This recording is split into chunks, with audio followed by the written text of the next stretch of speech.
Neither of us orders dessert, but we carry on talking, drinking black coffee, not smoking. I like the word desert, the way it means both sand and abandonment.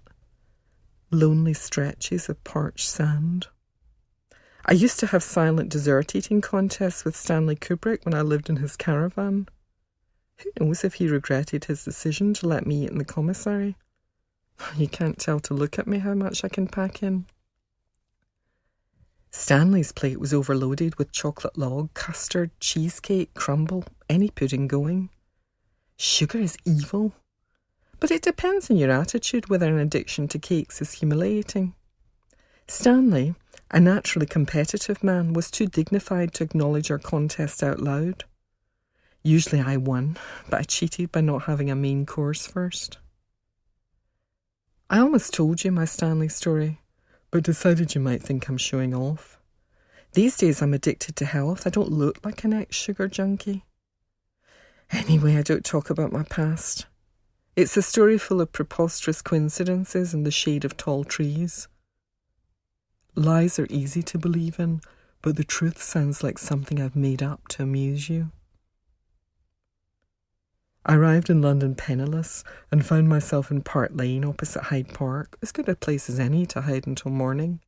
It's not the first time I've slept in a park, not the first time I've run away. I thought of switching to Holland Park, but that's a bit gay, too noisy at night. If I'd gone to Holland, I'd have missed the boy sleeping under the next bush. He introduced himself as Peter Pan, but really he was Mad Jack, an extra from a Stanley Kubrick movie.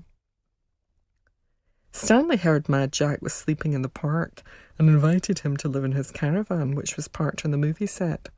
And the actor, who was really an artist, invited me. Stanley's caravan was in Essex, surrounded by palm trees. The trees cost $55 each and had been imported for his movie about the American War. He was never Stanley, he was always Mr. Kubrick. The caravan had no wheels, so we couldn't drive it somewhere else. It was parked in the black building set by Beckton Gasworks, the derelict industrial estate that was now Vietnam. Because Mr. K doesn't like flying or driving faster than 35 miles per hour. If you crash at high speed, your kidneys get mangled.